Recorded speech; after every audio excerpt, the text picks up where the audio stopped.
in 1960 in Fontainebleau, France.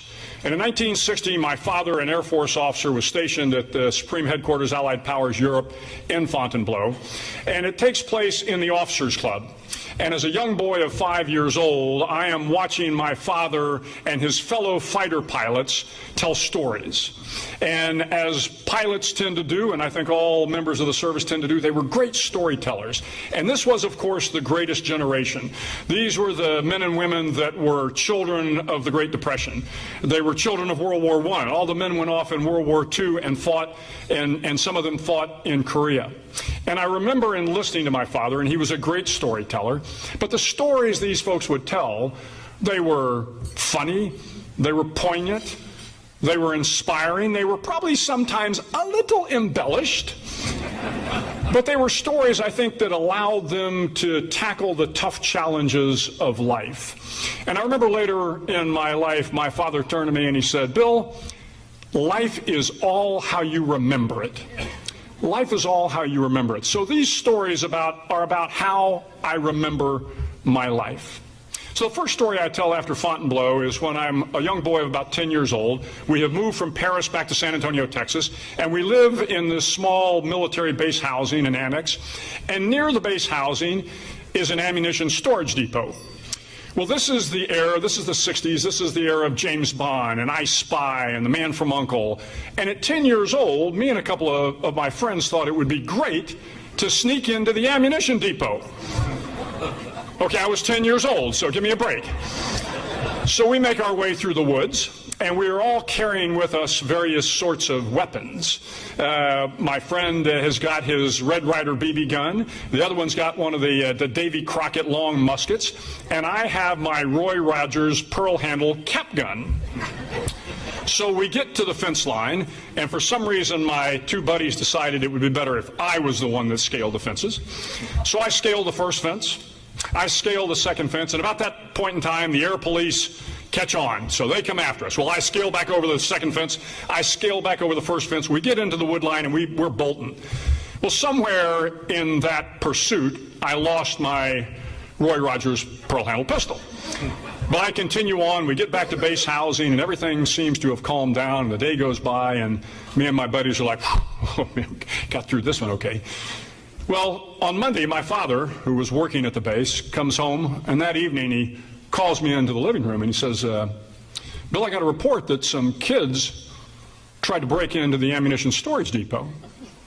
Do you know anything about that?" And as I say in the book, for the first and last time in my life, I lied to my father. I said, "No, sir, I don't." He said, "Okay."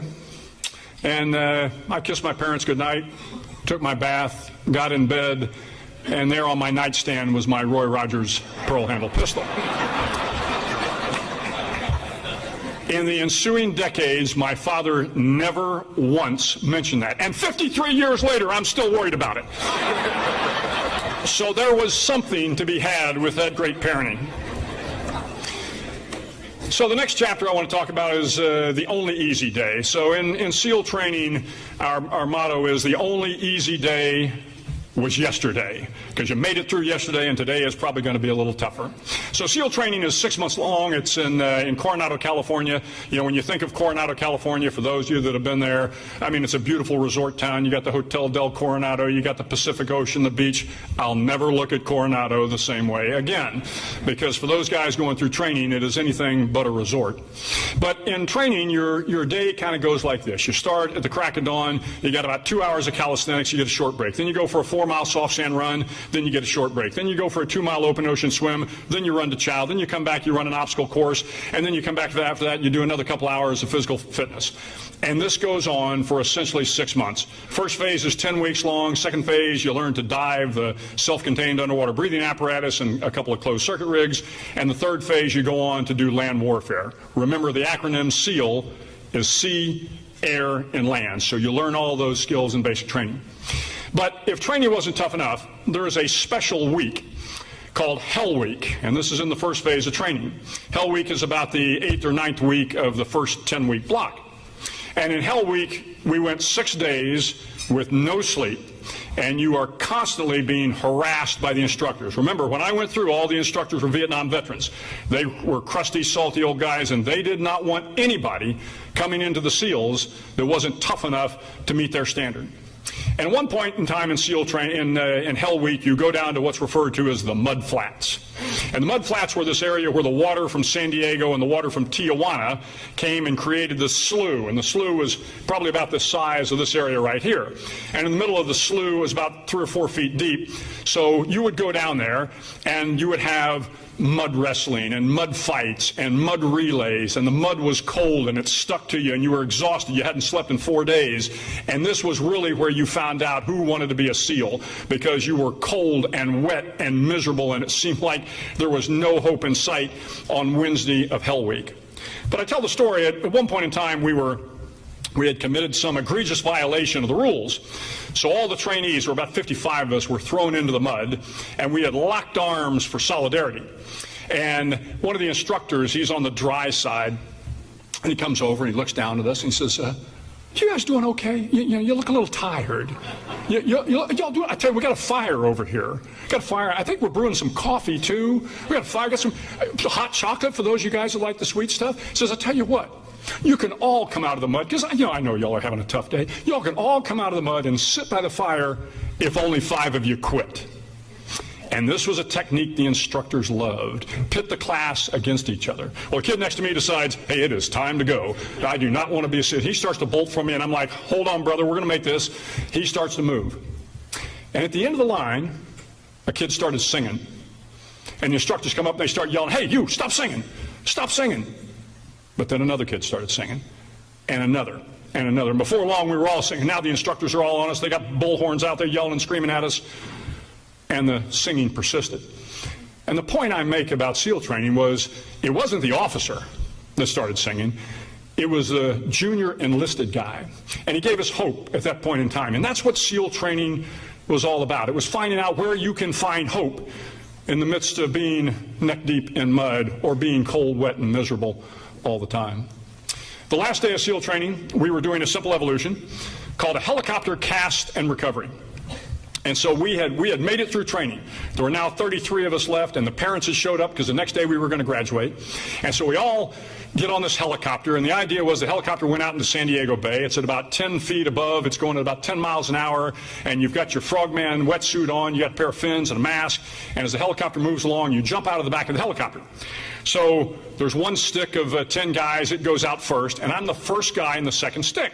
So they drop out 10 guys, and then it comes time for me. I jump out, and now the helicopter does a U-turn, and it comes back, and it's picking the guys up. Well, as it's picking the first stick up, everything goes fine, and finally it picks me up, and what they do is they drop this ladder down, rope ladder, and the helicopter's coming. There's a lot of, down blast on the water, but, you're young and you're strong. Ladder comes, you pick up the ladder, and I climb up in the helicopter, and I sit down in my seat. And then all of a sudden I realize I'm waist deep in water. Now, if you know anything about helicopters, they're not boats. So I'm looking, realizing that the helicopter's lost power, and now we have sunk into the water. This is not a good thing. So the crew chief now is panicking. He's looking out the back of the helicopter, but there's no room because the helicopter is sinking from behind, and the only way out is through the side door.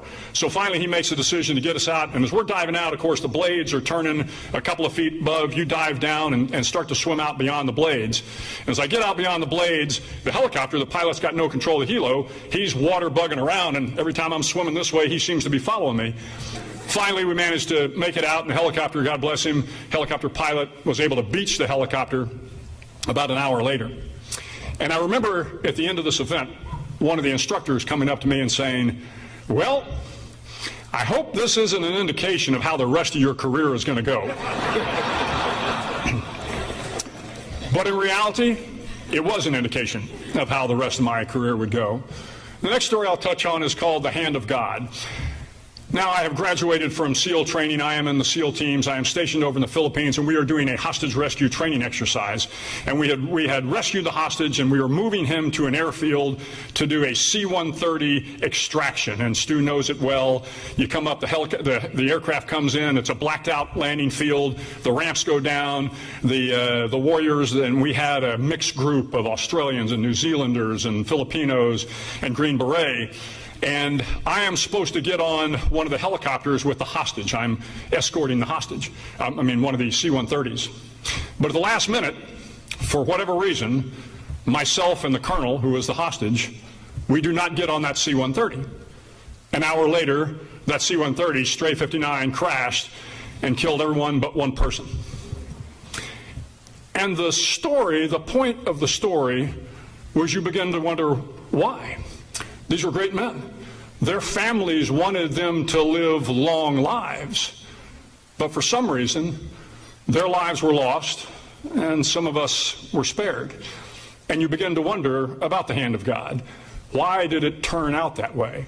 What I hope, and I mentioned in the book, is years later, when I had the opportunity to command AC-130s and MC-130s, I always thought about Stray 59, and I hope that somewhere along the way,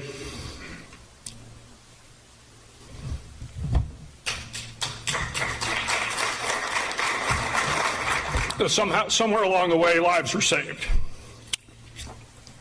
So, So the other chapter is called Second Chances that I want to talk about. Second chances. Fast forward a few years, I am now the commanding officer of SEAL Team 3. So SEAL Team, for those of you in the Army, that's like your battalion command. I'm an 05, like a lieutenant colonel. I'm a Navy commander. And we go up to a place called Morro Bay in California. And this particular day, I look out at the surf, and the surf is 20, 30, 40 feet high. And I see one of our special boat unit rigid inflatable hulls, a rib we called it, a 33-foot boat, and he's getting ready to go out into the surf. So I decided to go over and join him on the ride. Gino Peluso from the Citadel was with me on that particular boat. Well, to make a long story short, a 33-foot boat against a 40-foot wave, it didn't turn out so well. So the wave picks us up, literally picks the boat up and dumps me over. And now I am trapped underneath the boat. And I have got this thing called shot line, nylon line that is wrapped around my neck. Somebody's weapon is entangled in me, and I am under the boat. The surf is about 52 degrees, and I remember thinking to myself, so this is how it ends. And in your time in Special Operations Unit, you have a lot of these kind of near-death experiences, and they kind of come like this, and you go, whew, okay, and then you get back to work. But this time it was the classic slow motion. I am under the boat is tumbling, I'm convinced that there is no way out. And then, as I say in the book, miraculously, and I use that word appropriately, miraculously, I'm freed from the entanglement. I come to the surface, but now I'm in the next set of waves, and there's another 40-foot wave coming, and I hear out of the corner of my ear, I hear some kid yelling. I turn, and there's two SEALs in a Zodiac boat, and they are coming into the wave, and they're just wearing swim trunks and a T-shirt. And they come in as the next wave is building, and I don't even have time to get in the boat. They turn the Zodiac boat hard. I grab the side of the boat just as the wave comes crashing down. And they managed to pull me out of the surf and save my life. Those two men, along with two others that saved another SEAL that day, were awarded the Navy Marine Corps Medal. It is the highest medal you can receive for valor in peacetime. So you see this trend beginning. But the other thing I wanted to tell about that story, the story is called Second Chances for a reason. Obviously, I got a second chance at life, but I realized as a result of my second chance that as a commander, I needed to give other people second chances. And I tell the story about a young man who got a DUI early on, and I found him guilty, and later had an opportunity to come back and kind of correct that mistake.